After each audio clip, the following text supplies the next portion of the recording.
Hey everyone, it is Monday, and as you know, we do our expert series every week, and we always kick it off strong with Greg Dickerson. How you doing, Greg? I'm doing great, Michael. How about you? I'm doing really well. So today we really have a couple of topics we're going to riff on. One is going to be about questions you and I get about raising money, specifically private money. And then the second one, we've gotten some pretty encouraging housing, and again, this is residential focused numbers from May already, actually, from realtor.com, which was just yesterday, some stats from May. But it looks like some residential housing is increasing in price. And I'm getting questions from folks going, how can that be 20% unemployment?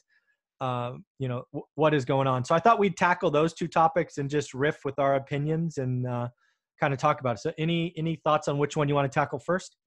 Yeah, housing market sounds good. Okay, let's do it. So Yep. have you seen any of that? So it seems like an oxymoron, right? With everything that's going on, and the unemployment and all that, it seems like, well, how can the housing market possibly be doing so well? So number one, interest rates are still record lows. And generally qualified buyers, can borrow the money easily. So, loans are easy to get. For self-employed people, you can still do bank statement loans. They're a little bit more expensive. You can still do, no-doc loans.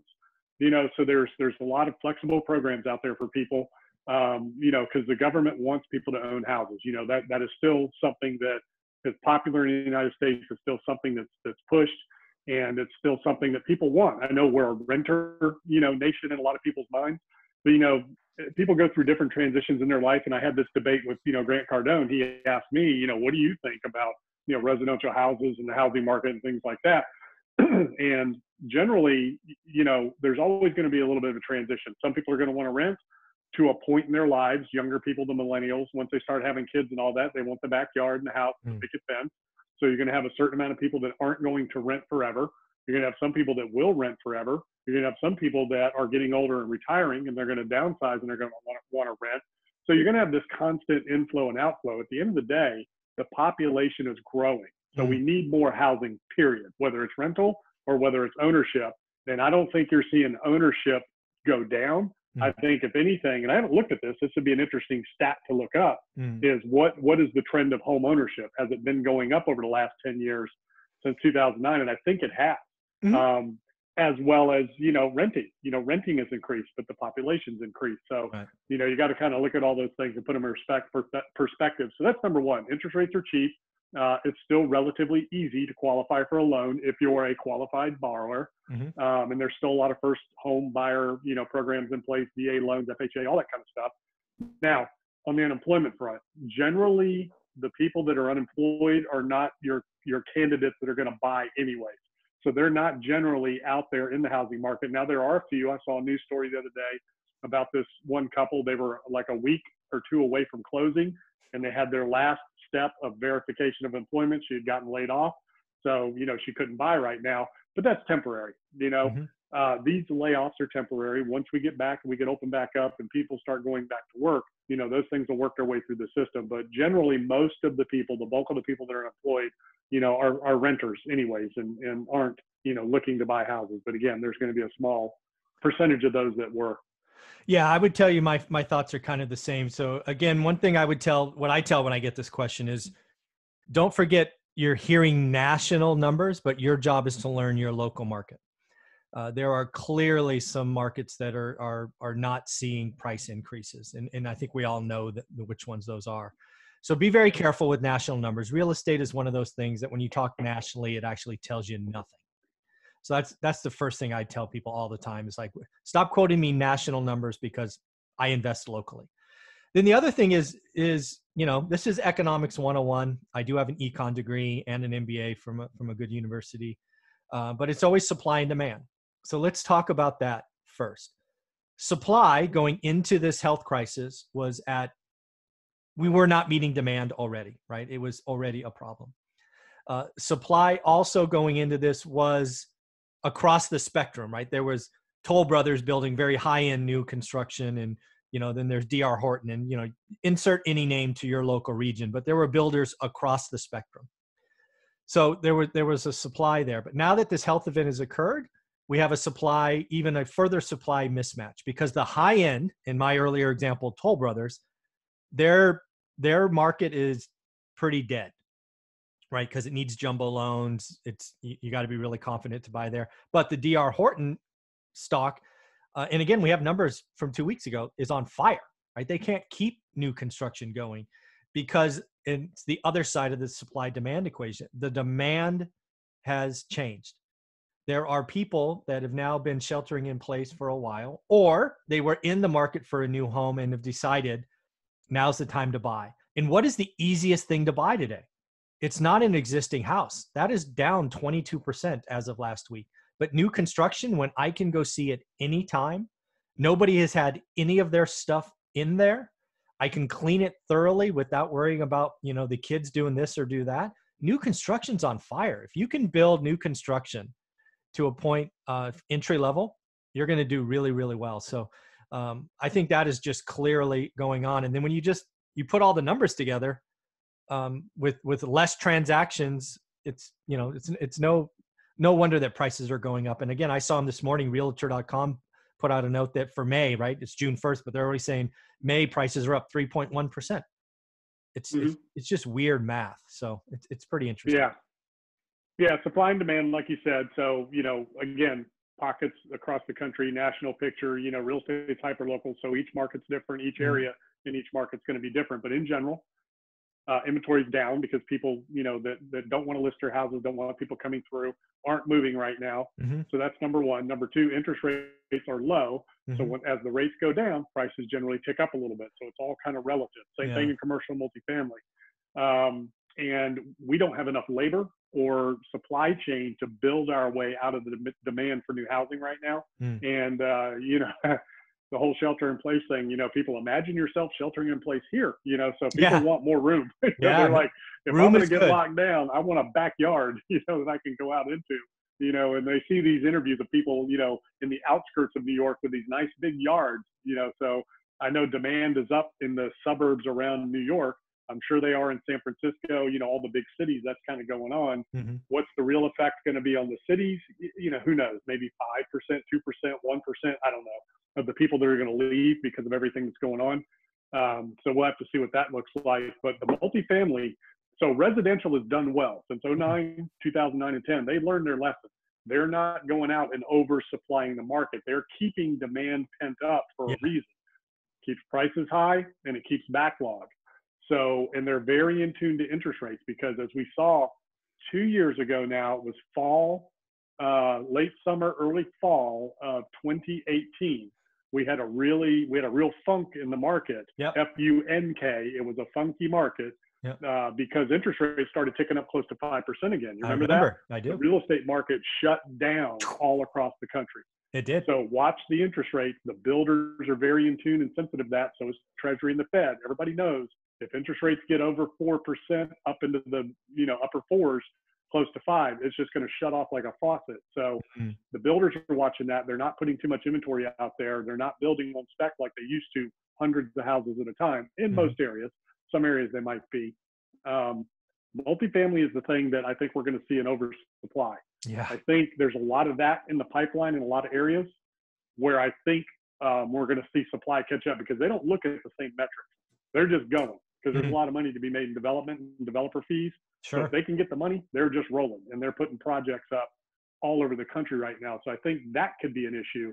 But again, most reports are going to tell you we're still undersupplied in the multifamily market on the national level too. So it's all going to be, very, very local. Yeah, the multifamily market, we'll go to private money next, is one to watch because again, oversupply is coming in some areas. And again, it's oversupply of what might prove to be the wrong type. Because generally speaking, you build Class A, right? If you're going to get approved and all of that, you're going to build to the highest use. And again, I think what we're seeing, again, the numbers, at least for March and April, who are telling us, and we'll see about May, first-time buyers are coming out of the Class A apartment stock and buying an entry-level home because the rent payment versus now the mortgage payment is roughly the same. And what they're telling us is, I want room. Room is good. Space is good. Especially right now. So, but again, that's a trend that I don't know that we would have seen in February. Because again, living in an apartment, all the amenities, all of that, it's on the landlord to fix all that stuff. the millennials were comfortable doing that, right? It's more, you Mhm. can move around easier if your job moves. There was all kinds of good things why Class A rentals were awesome. All of a sudden, health event, shelter in place. I freaking hate my neighbors. Get me out of here. I want a backyard. It's a trend that seems to be growing. So we're going to have to watch that. Well, and the other trend that we're seeing too is for rent subdivisions. So, Yeah. JP Morgan just put some money into, a company that's doing some for rent subdivisions out your way. I think it's out west Yep, somewhere, it is. but you're going to see that trend starting to happen more and more and more. Institutional money will get in that game because it requires deep pockets, long-term outlook. Yeah. So you might see subdivisions of thousands of homes being built brand new, ground up, specifically for rental. Yeah, So build for there rent. still is Yep. demand for rental housing, just like there is rental apartments. Yeah, no question. And again, I'll say it again. I believe the single family home will likely prove to be the best investment for the next decade as a rental or owner occupied, just given all the supply demand imbalances we're talking about here. All right, let's switch gears to raising private money. Private money is the answer for lots of growth. Obviously, I believe it takes lots of experience, and you got to, there's lots of things to talk about. But why don't you kind of jump into that? That was something you brought up today, so talk about that first. Yeah, we get that question a lot, because that's the key, right? Whoever controls the capital controls the deal. And, if you want to be able to grow and scale and take advantage of this market, what's going on right now, you got to have the money and the capital. So, raising private money it's a skill, it's a system, and it's a process. So what a lot of people don't understand about it, and you get a lot of people that are uncomfortable saying, I don't want to ask Uncle Harry or Aunt Sue or my mom or dad for money. And I would say you shouldn't, that's obviously the easiest pickings. And, a lot of people go to the low hanging fruit with people that already know, like, and trust you. But there's ways that you can develop that, that trust and get yourself known without having to rely on just your immediate close family and friends, and raise capital outside your traditional networks. And especially right now when it's very difficult to be out there networking with people. So, number one, you got to know what you're doing. So more than anything else, you have to be an expert. So if you're in the single family space, you need to know your market. Michael and I say that all the time. You have to be, not just know it, you need to be an expert on your market. Very intimate level of detail of knowledge of your market, values, rental rates, vacancies, occupancies, expenses, taxes, insurance, maintenance, everything that there is to know about the business that you are raising capital for. So if you're a BRRRR, long-term rental, one rental at a time strategy, buy, renovate, refinance and repeat, then, rent, I guess I missed an R in there, BRRRR. But if that's your strategy, you need to be an expert at that. And you need to demonstrate to people you know what you're doing. Even if you haven't done any, you still need to know how to do it. If you're flipping, you need to know that. You need to know what the house is going to sell for, what needs to be done to it to create the best value. And sometimes that's not putting as much money as you can into it. Sometimes it only takes a little bit.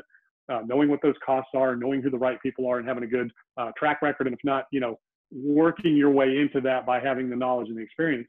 And then you package all of that into a couple of things. One, nice website. So you need to have a good website, good brand, good appearance, consistent and congruent across all your platforms, all your social media, everything that you're on. When people go look you up, they need to see that everything is consistent and congruent, and that you are a pro. And you need to have a professional appearance, good website, your email address with your company name. You need to be a legitimate company. Like a lot of people say, don't bother with setting up an LLC or doing any of that. And number one, you should always have an entity, so you have that layer of liability protection that you're operating from. So you should set that up first and foremost. It doesn't cost that much money. You can do it yourself in a few minutes online. If you're not transacting, if you're a single member LLC, and you're not transacting, it doesn't require a tax return. So just to get started and get a shell LLC set up, very inexpensive and very little you have to do to maintain it ongoing. So that you have that presence, set up a website and get an email with your company name so that you look like a pro. So that way when people, when you're sending emails and they're looking at you and trying to check you out, you look like you know what you're doing. Then when they talk to you, they know you know what you're doing. And as you put your social media out there, people can see and hear and get to know you, that you know what you're doing. And all the platforms, LinkedIn, YouTube, Facebook, all that is the way to share your knowledge, your expertise, and your deals that you're doing. And if you don't have any of your own deals, partner with somebody like Michael and go interview him on site with one of his deals, or somebody like that in your community, or a realtor, and do it that way. So Mhm. those are some of the ways that you can get people, reaching out to you and project yourself as a pro. Yeah, the one thing that when I talk about private money from folks, and I get that, it's probably my second most common question, a variant of that is, what I tell people is you don't actually ask for it. And what I mean by that is, like you said, you have to build a track record that, frankly, you would invest in, right? You can't just be that eager, vibrating person going, "Hey, if I had some money, I'd be successful," right? That people run, that doesn't attract people. What you need to do is you need to understand the process of private money, how you protect the investor. What does that look like? What is title? What is named on insurance? All of those pieces and parts. What are you offering them? Is it a monthly payment? Is it part of the deal? Right? So you have to work all of that out, understand it in detail, make sure they're covered first, then you have to build a track record. Everything I talk about and you talk about is learn your damn market, right? And what I mean by that is, even if you don't have any money, you could document what you're doing, right? What I did way back in 2010 was I just documented the deals that I were buying out of the MLS. I mean, I was frankly bored in hotels around the world because that's what I did for a living. I just started documenting, right? It was on a website called wealthbuildingpro.com. It doesn't exist anymore. But after doing that for 6 months, just as a fun exercise to share with my friends, private money came to me, right? It was like, I didn't even ask for it, right? Because before, after, numbers, blah, blah, blah. And then again, learn your market and document. I am convinced that if I would have just documented the deals I was finding enough, I don't know I was probably 30 deals deep, maybe 25 deals deep by the time somebody reached out. But yeah, you don't raise private money by asking for private money, if that makes sense, in my opinion. Yeah, yeah. That, once you get there, so let's talk about, the people listening are like, well, okay, great. Then how do I get started? Yeah, Right. sure. So it's that whole, overqualified. How do you get the experience, and how do you get started to, or underqualified or whatever. So let's talk about that. So, you and I have built a track record. We did it using our own money, one thing at a time. I did the same way. I started with nothing. I flipped a lot. I had a building company. I used the profits from my business to invest. So let's say you're starting out, you don't have any money, you don't have any resources, you have no connections. Okay, so how do you get started? So there's number one, creative financing, but that's a separate episode. So creative financing is a great way to go. Learn all those techniques. Let's say you need to raise capital. You want to buy a house or a duplex, triplex, small multifamily building. You've got no experience, no track record, no nothing. Okay, how do you do that? Number one, you've got to know what you're doing. So again, you can't skip that part. You have to know the business. You have to come across as an expert. You got to be able to present the deal, the fundamentals, the financials, all that. So what you do is you put that package together, and you make sure that you have a nice presentation. You make sure that you have a system to intake that investor for them to follow up. And you want to start with one investor on one deal to get your feet wet and start building a track record.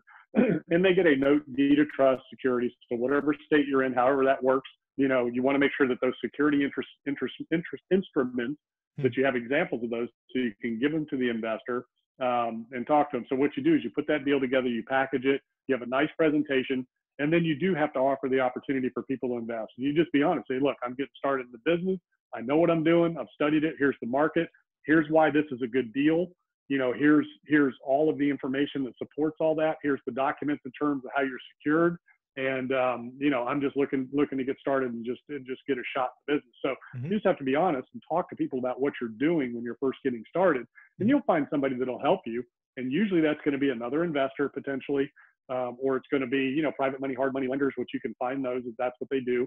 You still need money to do that. So I'm talking, if you're starting with nothing and you don't even have money to put down with a hard money, private money lender, you got to find somebody that's going to go in with you with all this.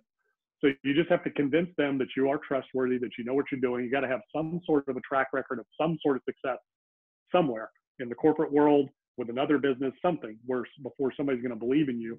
If you're absolutely a beginner, then, if you're going to do management, you need to have a management company that's what they do, those types of properties. That's your operating partner, so that takes care of that equation to manage the property for you. If you're flipping, you need to have a general contractor that you're going to turnkey. Last thing you want to do is go to an investor and say, I'm going to do all the work, but I've never done it.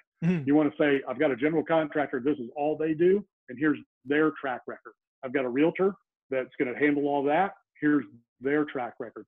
So you leverage the track record and portfolio of your team of professionals. You're just bringing the capital to the deal to kind of keep it going. Yeah. So you can partner with other investors where you bring that in.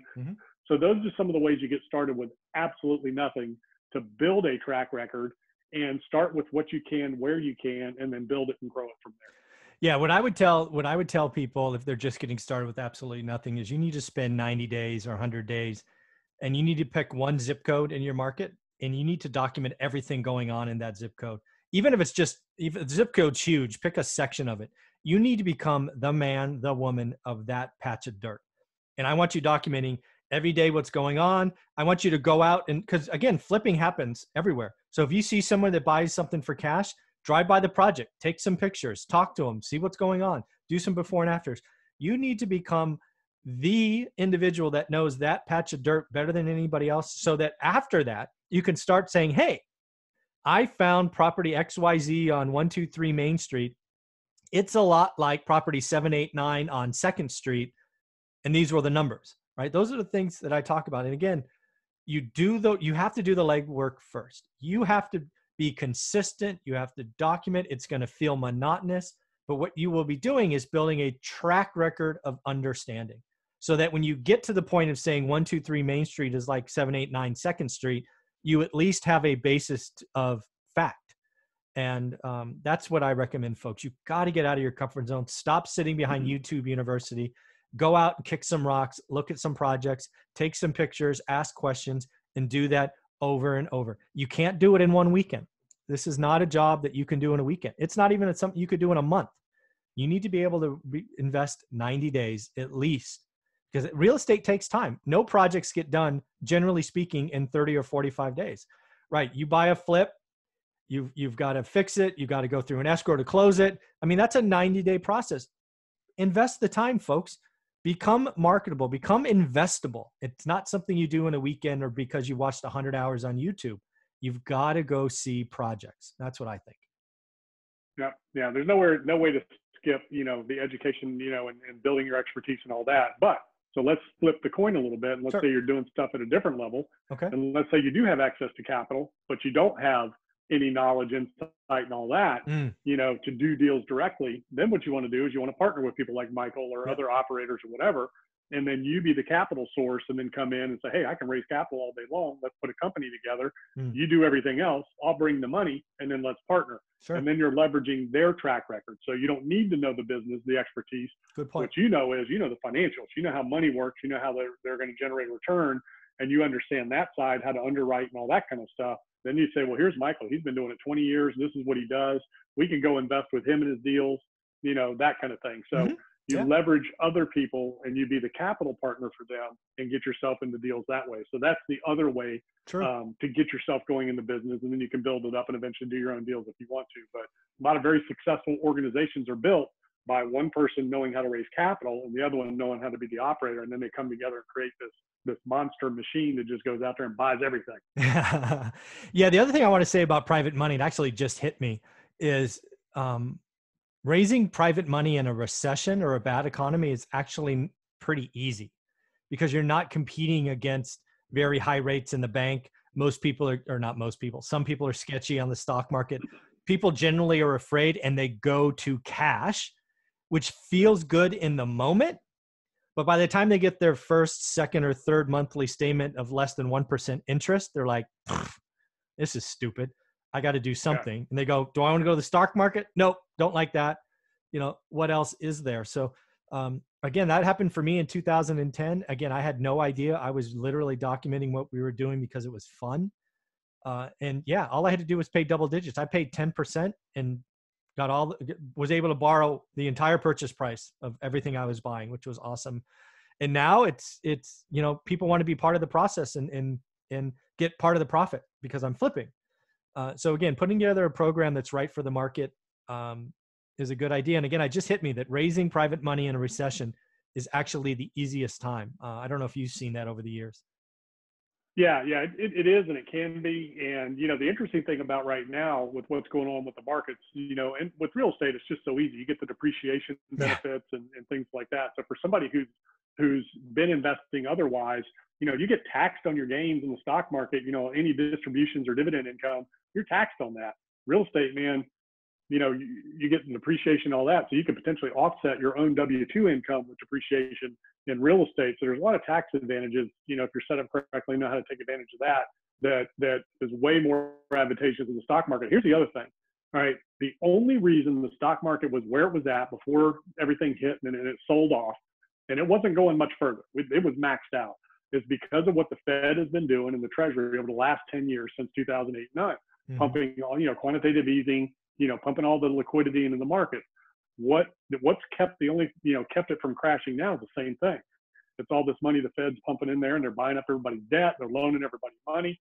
That's the only thing keeping the stock market from completely settling off and going back to where it should be, from a reasonable standpoint of valuations. Okay. So look at everything the Fed has done and the Treasury has done. Trillions of dollars, trillions that they put out there. And what's happened? All they're doing is keeping it from collapsing. Okay. So if we get back close to everything reopens and we're all done, we got vaccines, we got treatments, and we're firing as an economy again, we might get back to where we were, but it ain't going to double. It's not going to double in the next 10, 20, 30 years. It might not even go up.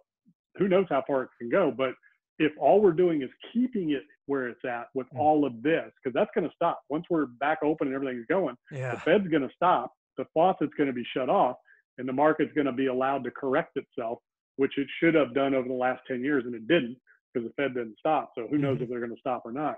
But they're not going to keep putting trillions of dollars into it to get it to the next level. They're just going to keep it where it's at. So you can't reasonably expect significant growth, from here or once we get back to, where it was before all this happened. But you can in real estate, number one. So let's say real estate never appreciates. Okay, let's say you buy an apartment building right now that has good cash flow and you don't get another year of growth in income or value. What do you get? Principal pay down. So you get an asset in 20 years that you own free and clear that's still probably worth, whatever it was worth when you bought it, plus all that income. You're not going to get that in stock. It just isn't, what I mean? You buy a stock for $20, 20 years from now, if it's worth $20, how much have you made? You got no equity, you got no, growth, you got nothing. So that's the other thing that people are starting to realize and wise up to now that wasn't there back in 2010, 11, because you could see growth because the market had sold off so far, right? It was really down, and we were at Dow 10, 15, I guess, before it sold off, whatever. So that's a great case to make in terms of evaluating real estate investments versus the stock market for the next 20 years for people to really think about. There's not going to be any growth in the stock market. And if there's no growth in real estate, you're still going to build equity, principal pay down, your cash flow is going to increase. I've been amazed at, an old statement that I heard for years was, don't fight the Fed. I didn't think the Fed had a chance of doing it this time, but clearly they have. They pumping trillions of dollars, doing things they've never done, coming into the corporate debt market, going to junk, right? The fallen angels, now buying ETFs. I think the Fed is a bigger actor in the market than most people realize. And eventually even if that faucet doesn't turn off, if it gets cut in half, what happens, right? So oil, everything. I mean, they're buying everything. I'm surprised they're not buying Bitcoin. Oh my God. Oh, geez. Man. So this has been fun. Again, raising private money is a very common topic. Single family homes rising into a recession is an interesting topic. I appreciate your time, man. Any closing thoughts from you? Yeah, I enjoyed it. So when it comes to private money, remember, you're not asking people for money. You're giving them the opportunity to invest. So just remember that. Flip that switch in your head, and remember, whatever you're looking for, you're going to find. So if you're looking for capital, you're going to find it. If you present the opportunity the right way, you're packaged, you're an expert, you've done everything we've said, educated yourself, you're going to find it. But if you're just sitting there going, there's no money out there, it's a bad economy, I can't raise any money, guess what? You're going to find what you look for. Seek and you shall find, right? There you go. Greg, very, very good, man. Thank you very much for your time. All right, Michael.